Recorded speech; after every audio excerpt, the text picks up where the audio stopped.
2025년 마지막 송년 주일입니다.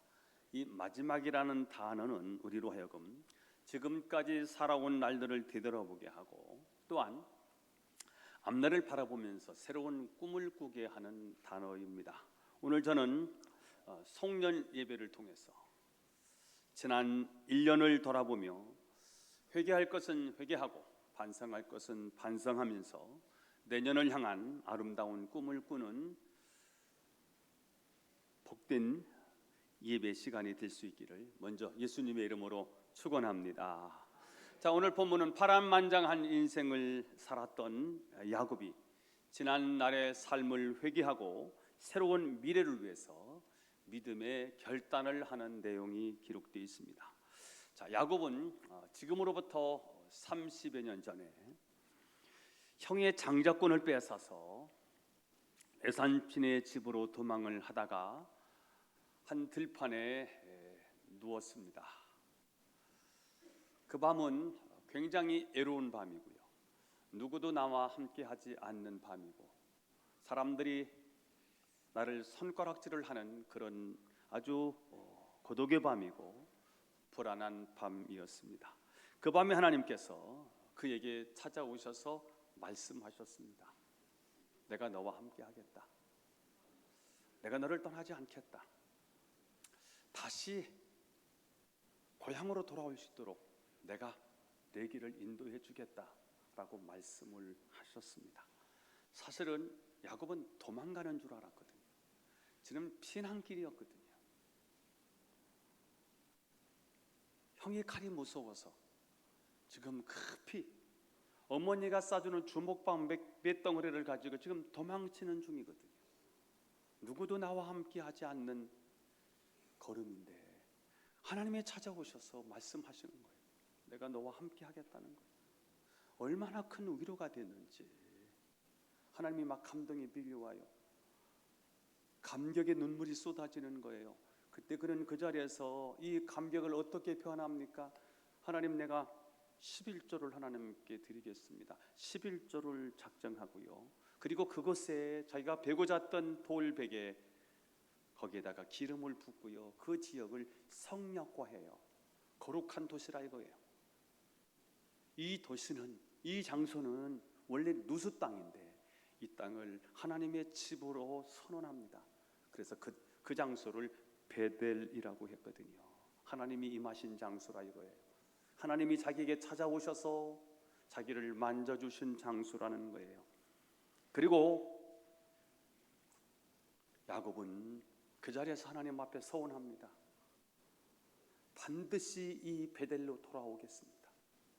하나님을 만났듯 그 감격의 현장에 찾아와서 하나님께 예배의 제단을 쌓겠습니다 라고 서원을 했습니다. 하지만 시간이 흘렀습니다. 10년이 흐르고 20년이 흐르고 30년의 세월이 흘렀지만 그는 아직 베델로 나아가지를 못했습니다. 지금은 세겜 땅에 머무르는데 세겜 땅은 아주 풍요롭고요, 양을 치기에 딱 맞는 지역인 거예요. 여기가 너무 좋습니다. 그래서 하나님, 여기가 너무 좋습니다. 여기에서 살고 싶습니다. 여기서 안주하고 싶습니다. 너무 평안합니다. 꿈이고 비전이고 사명이고 소명이고 다 필요 없습니다. 나 여기가 너무 좋습니다 하고 세겜 땅에 머물러 있는 것입니다. 그러던 어느 날 야곱의 딸이 동네 구경하러 나갔다가 그 지역의 추장에게 겁탈당하는 사건이 벌어졌습니다. 이 소식을 들은 야곱의 아들들은 복수를 결심하고 세겜 사람이 할례를 받으면 동생을 결혼할 수 있도록 동생을 주겠다고 약속을 하고 이 할례를 받고 가장 고통스러워할 때 그들을 기습해서 그들을 다 죽이고 그 성을 아예 쑥대밭으로 만들어 놓았습니다. 이 사실을 알게 된 야곱은 주변 부족들의 그 복수가 너무너무 두려웠습니다. 이렇게 해놓았으니, 이렇게 다 죽여놓았으니 이제 이곳에서는 더 이상 살 수 없겠구나. 그러나 야곱은 가나안 땅을 떠나면 안 되는 사람이거든요. 가나안 땅은 하나님이 이미 약속의 땅, 언약의 땅으로 주셨기 때문에 이 땅은 축복의 땅으로 만들어야 되고 이 가나안 땅에 있어야 하나님의 복을 받을 수 있기 때문에 야곱은 이 가나안 땅을 떠날 수가 없습니다. 떠나서는 안 되는 땅입니다. 그러나 이제 자식들이 더 이상 이 땅에 살 수 없도록 엉망진창으로 만들어 놓았습니다. 이렇게 죽느냐 사느냐의 기로에 처해 있을 때 하나님이 야곱에게 말씀하시는 거예요. 아니, 야곱이 갈급한 심령으로 이제 이러지도 저러지도 못하는 상황에서 하나님 나 어떻게 해요?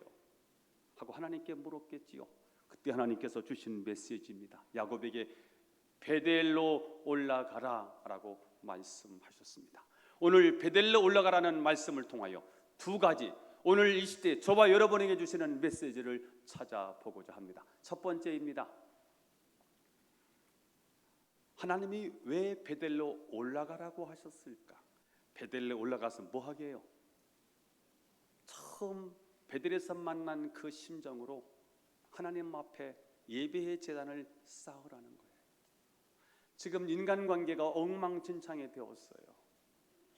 실타래가 한번 엉키면요, 이거 풀려고 하면 더 엉키지 않습니까?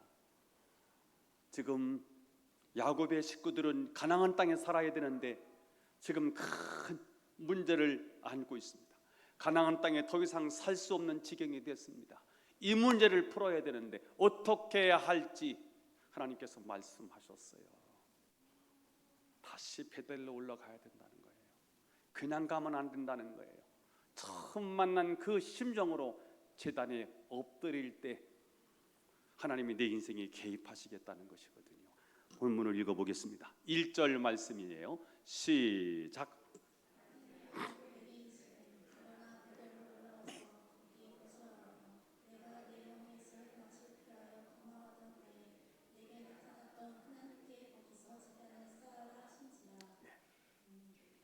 하나님은 야곱이 예전에 30년 전이죠. 예수를 피해서 도망치다가 하나님을 만났던 바로 그 베델로 올라가서 그때 그 심정으로 하나님께 제단을 쌓으라는 거예요. 30년 전에는요, 정말 아무도 자기와 함께하는 사람이 없어요. 호련단신으로 어머니의 그 주먹밥 몇 덩이를 가지고 온 거예요. 완전히 빈 털털인 거예요. 자기 주장이 없어요. 외로워요. 고독해요. 아주 미래가 불투명하고 너무너무 불안한 거예요. 절망이에요. 캄캄해요. 절박할 수밖에 없지요. 하나님, 나 어떡합니까 이제? 이런 심정이에요. 하나님의 은혜가 아니면 이제 살 길이 없어요. 절박한 심정이지요. 그 자리에서 하나님이 찾아오신 거거든요. 베델은 그가 처음으로 살아계신 하나님을 만났던 현장입니다. 물론 그전에도 하나님을 섬겼지만 그것은 어디까지나 이론적인 신앙이었습니다. 하나님을 알기는 하는데 그림책 속의 호랑이가 뭐 무섭습니까? 그러나 진짜 호랑이를 내 앞에 두면 호랑이가 얼마나 무섭습니까? 그전에는 다 이론적인 신앙이고요, 교리적인 신앙이고요, 그냥 지식에서 머무르는 신앙이에요. 그런데 베델에서 만난 그 하나님은 너무나도 생생하고요, 살아계신 하나님, 그 하나님을 만났거든요. 그 하나님이 지금까지는 다른 사람에게 말씀하셨던 하나님이었는데 그날은 내게 주시는 생생한 하나님의 음성이 들려졌거든요. 하나님의 임재가 있던 곳, 하나님의 영광이 가득했던 그 현장이 베델입니다. 야곱이 베델에 있는 한 그 누구도 그를 건드릴 수 없었습니다. 왜냐하면 야곱 뒤에, 그의 등 뒤에서 그를 도우시는 하나님이 계셨기 때문에 그래요. 복음성과 나의 등 뒤에서 나를 도우시는 주, 나의 인생길에서 지치고 고나여 매일처럼 주저앉고 싶을 때 나를 밀어주세요. 아멘. 지치고 고나여 매일처럼 주저앉고 싶을 때 나의 등 뒤에서 나를 밀어주시는 분이 저와 여러분이 하나님이신 줄로 믿습니다. 나의 등 뒤에서 평안히 갈 때는 보이지 않았어요. 그러나 지치고 고나여 넘어질 때면 그분이 다가와서 손을 내밀어 주셨어. 일어나 걸어라, 내가 새 힘을 주리니. 일어나 너 걸어라, 내 너를 도우리. 이걸 경험한 거예요. 베델이 30년 전에요, 아무것도 없이 빈털터리가 되었어요. 나반의 집에 갔는데요, 거기 하나님이 함께 하셨어요. 내가 이렇게 살 사람이 아닌데 벌써 무너졌어도 벌써 무너졌어야 되는데요, 하나님이 등 뒤에서 나를 도우고 계신 거예요. 그걸 느끼고 사는 거예요. 야곱은 그 베델로 올라가기로 결단했습니다. 그래서 30년 전에 체험했던 그 하나님을 다시 감격스럽게 만나고 싶었습니다. 하지만 자기는 그런 결단을 했지만 자기 식구들이 너무 세상 욕심에 사로잡혀 있기 때문에 베델로 올라가는 것이 결코 쉽지 않다는 사실을 야곱이 알고 있는 것입니다. 자기는 지금 결단하고 신앙으로 새롭게 하나님께로 나아가려고 베델로 결단하고 베델로 올라가기로 결심을 다했지만 자녀들은 아직 멀었어요. 너무 세상을 사랑하는 거예요. 또한 야곱은 이 엄청난 어려움이 생긴 이유가 자기 집이 아직 청산되지 못한 죄 때문이라는 사실, 집 구석구석에 우상들로 가득 차 있다는 사실을 알았습니다. 그래서 가족들에게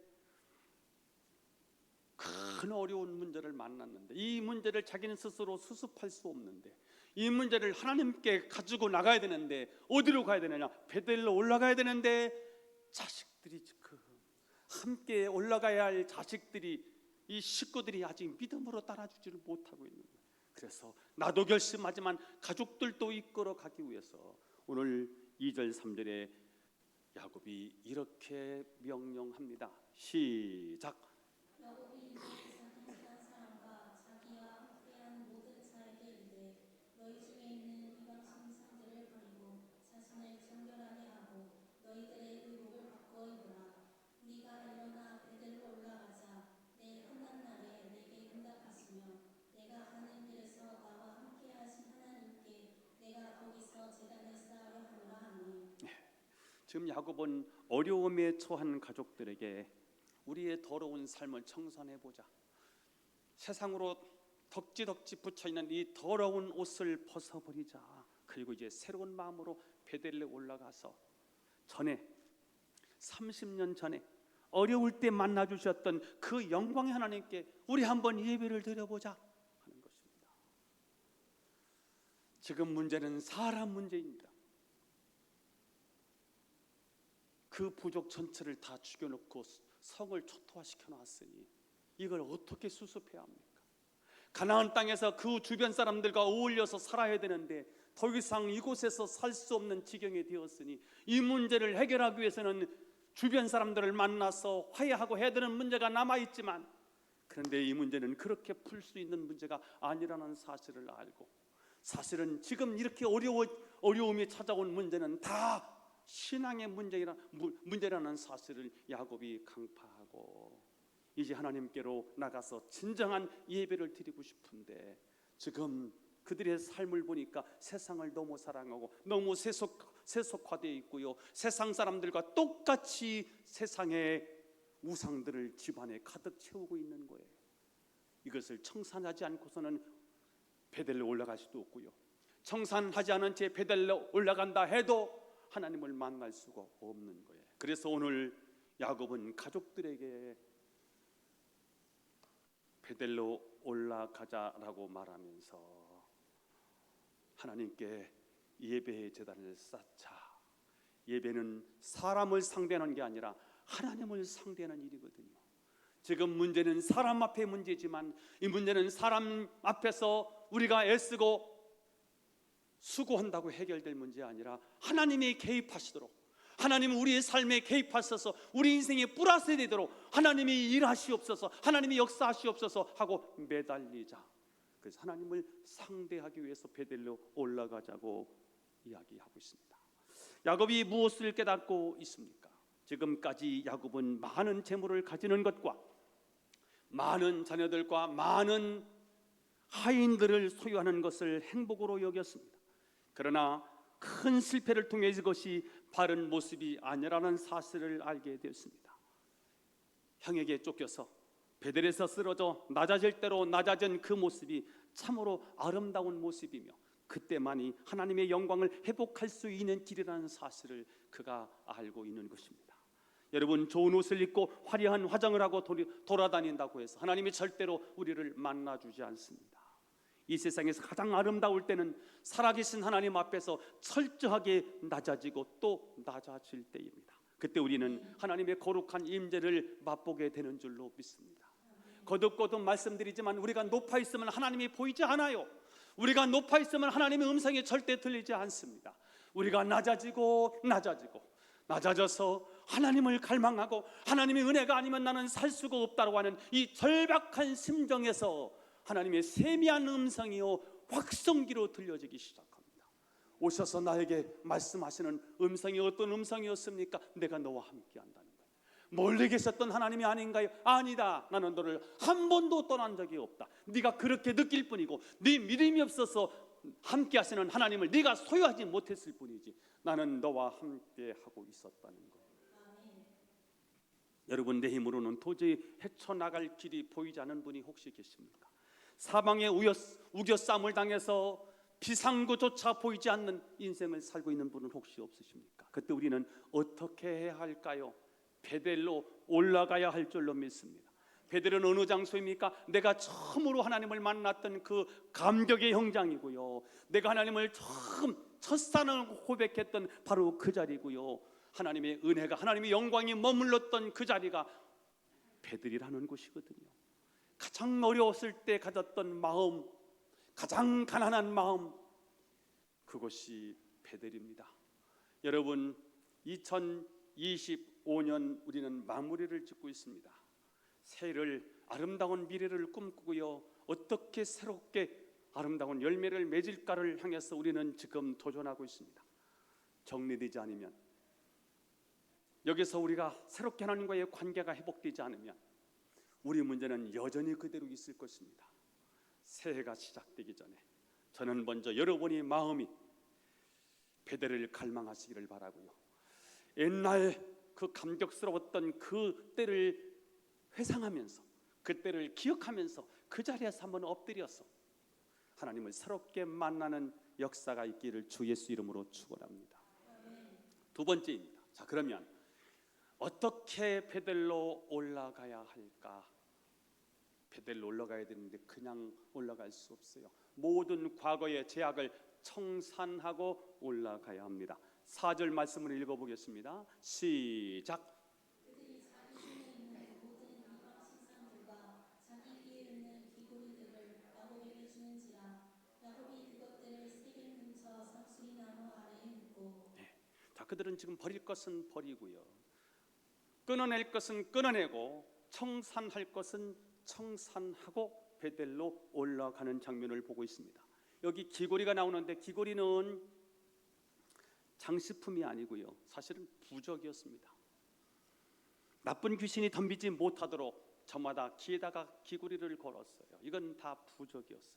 그들은 모든 우상과 자기들을 지켜준다고 생각했던 그 금고리들을 전부 상수리 나무 아래 다 파묻고 새로운 마음으로 베델로 올라가는 것입니다. 다시 말하면 하나님이 싫어하시는 모든 삶을 청산한 후에 베델을 향하여 올라가고 있는 것입니다. 우리는 하나님께서 계속 은혜를 주시는데도 불구하고 내가 붙들고 있는 그 작은 욕심이나 악한 취미나 좋지 못한 습관을 포기하지 못하고 있습니다. 이렇게 하루 이틀 결단을 미루다가 우리는 어떻게 될까요? 하나님으로부터 자꾸 멀어지고 점점 더 하나님 곁을 멀리 떠나게 되는 것이죠. 이 핑계 저 핑계를 대면서 자꾸만 미루고 결단하지 않을 때 하나님께서 나를 붙들고 있는 그 은혜의 끈을 놓아버릴 수가 있지요. 그러면 어떻게 되지요? 우리는 엄청난 비극이 찾아온다는 거지요. 오늘 야곱이 어려움을 만난 문제는 그냥 생기는 문제가 아니라는 사실을 야곱이 발견한 것입니다. 배를 포구에 정박시키는데 그냥 정박시키지 않지요. 밧줄을 가서 배를 묶어 놓지요. 근데 누군가가 이 밧줄을 풀어버려요. 그러면 바람에 의해서 물결이 출렁출렁하다가 포구에서요 자꾸 멀어져요. 저 멀리 빨리 발견하고 빨리 밧줄을 포구에 묶어 놔야 하거든요. 여러분, 우리가 마찬가지입니다. 우리는 하나님과 가까이 있어야 돼요. 하나님 안에 있어야 돼요. 하나님과 동행해야 되는 거예요. 그래야 하나님의 능력이 우리 가운데에 오는 거예요. 야곱은 이 사실을 알고 있어요. 그런데 내일로 자꾸 미뤘어요. 마음의 고향은 하나님이에요. 베델에서 만난 그 하나님을 그리워하고 있어요. 베델에서 만났던 그 하나님을 동경하고 있어요. 내 인생의 문제는, 내 마음의 진정한 자유와 평안은 하나님 안에 있다는 사실을 이미 알고 있는 거예요. 그러나 더러운 습관, 잘못된 사고, 잘못된 생각, 잘못된 생활 습관이 하나님께로 더 가까이 가지 못하도록 만들고 있는 거예요. 그래서 오늘 하나님의 음성을 듣고요, 이제 결단하는 거예요. 내가 예배 드려야 되겠다. 베델에 올라가서 하나님께 예배를 드려야 되겠다. 어떤 마음으로 30년 전에 만났던 베델의 하나님을 갈망하면서 내가 예배를 드려야 되겠다. 예배는 여러분 어떤 능력이 있는지 아십니까? 우리 안에 죄와 저주와 재앙을 막아서는 탁월한 능력이 바로 예배에 있는 것입니다. 예배를 통하여 저주와 재앙을 막겠다는 거예요.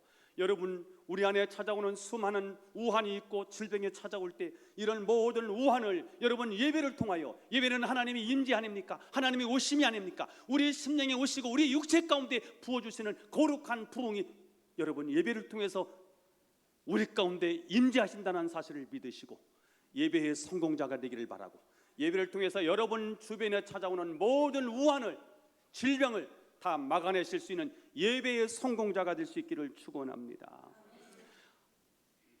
우리는 하나님께서 계속 은혜를 주시는데도 불구하고 내가 붙들고 있는 그 작은 욕심이나 이 악취미, 이 못된 것, 이런 것들을 완전히 꺾어내지를 못하고 있습니다. 오늘 야곱은 큰 어려움을 당했을 때 단지 그 어려움만 피하는 것이 아니라 이때야말로 하나님께로 돌아갈 기회구나, 이 기회를 통해서 정말 하나님이 기뻐하시는 사람이 되어야 되겠다, 이렇게 결단을 했습니다. 그는 자신의 삶과 그 집안에서 하나님이 싫어하시는 것들을 청산하고 그분이 기뻐하시는 모습을 되찾기 위해서 끊어낼 것은 끊어내고 도려낼 것은 아예 도려내고 베델로 올라가고 있습니다. 그랬더니 하나님이 그 인생에 개입하기 시작했습니다. 찬양 복음성가, 신실하게 진실하게 거룩하게 살게 하소서.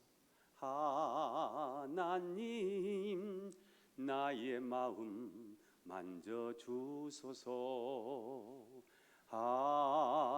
하나님 나의 영혼 새롭게 하소서. 기도해요. 하나님 진실하게 거룩하게 해주십시오. 하나님 나의 마음 만져주세요.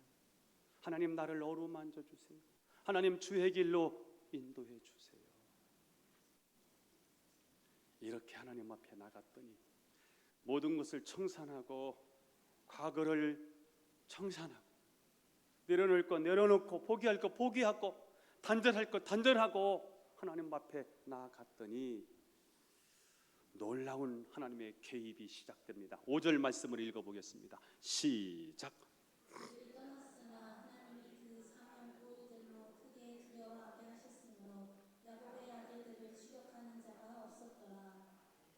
가나안 사람들은 야곱 가족이 도망치는 것을 보았지만 감히 그들을 추격해서 공격하는 자가 없었습니다. 왜요? 하나님께서 그들에게 야곱을 크게 두려워하는 마음을 주셨기 때문입니다. 여러분, 망할 것 같은데, 이러다가 정말 끝장날 것 같은데요, 구사회생, 다시 재기할 수 있는 힘, 그런 능력은 우리에게 없어요. 하나님이 개입하시면 하나님의 능력이 오는 거예요. 하나님의 에너지가 오는 거예요. 그 능력으로 우리가 세상을 이기는 것이거든요. 여러분, 세상에 나가면 세상이 얼마나 거칩니까? 이 거친 세상에서 우리가 사는데요, 어떻게 살아남았는지, 어떻게 세상에서 그 거친 싸움에서 우리가 견디고 살아왔는지 생각해 보면요, 아찔할 때가 참 많지 않습니까? 그런데 우리의 삶에 하나님의 개입하셨다는 것 나중에서 알게 되지. 아, 하나님의 개입하셨구나, 하나님이 도우셨구나. 저는 여러분의 걸음걸음을 하나님이 동행하시기를 바라고, 여러분이 하시는 모든 일에 하나님의 개입하셔서 하나님의 능력으로 승리하실 수 있기를 예수님의 이름으로 축원합니다. 오늘 하나님께서 이 사건을 통해서 우리에게 말씀하시려는 것이 무엇일까? 우리 역시 야곱처럼 하나님과 바른 관계에 있을 때 진정한 만족을 누릴 수 있다는 것입니다.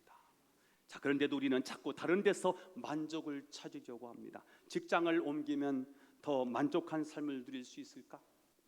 더 넓은 집으로 옮기면 더 만족한 삶을 살 수 있을까? 교회를 옮기면 더 온전한 내 모습을 되찾을 수 있을까? 여러분, 가봐야 별것도 아닙니다. 잔디밭 신앙이라고요?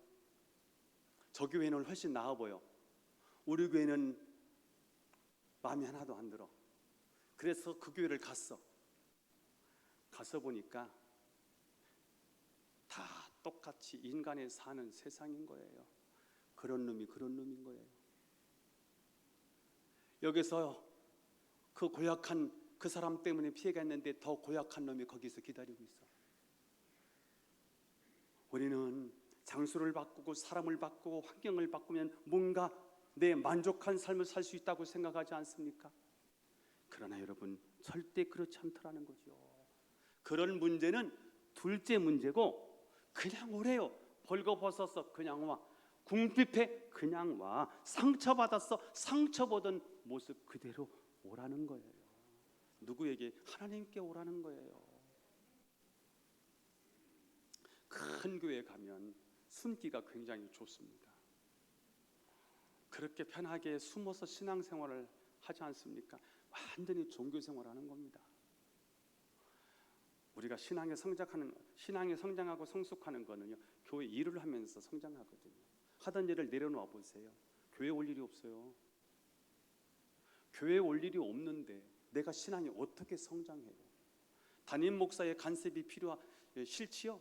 담임 목사 간섭 없이 여러분 신앙생활 해보세요. 지 마음대로 신앙생활 할 거요? 열매가 없을 거요? 그래서 담임 목사는 부모의 마음이야. 부모의 한마디 두마디의 자녀들이 잔소리를 듣기 싫어해요. 그러나 그 잔소리를 들으면, 그 잔소리에 순종하면 그 자식은 훌륭한 자식이 될 거예요.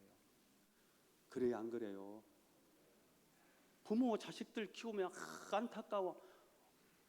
시대가 바뀌어서 몰라서 그래요. 그래도요, 부모가 사랑하는 마음으로 한마디 두마디 하잖아요. 그 말을 듣고요 순종하는 자식은 그 미래가요 아름답게 문이 활짝 열릴 거예요. 부모의 마음이 그런 거예요. 목사의 마음은요 부모의 마음이에요. 목사가 30대 담임 목사가 됐어. 그래도 그 교회 부모야. 감독이 되면 축구 감독이 되든 뭐 야구 감독이 되든 감독의 자리에 딱 있으면 전체가 보여요.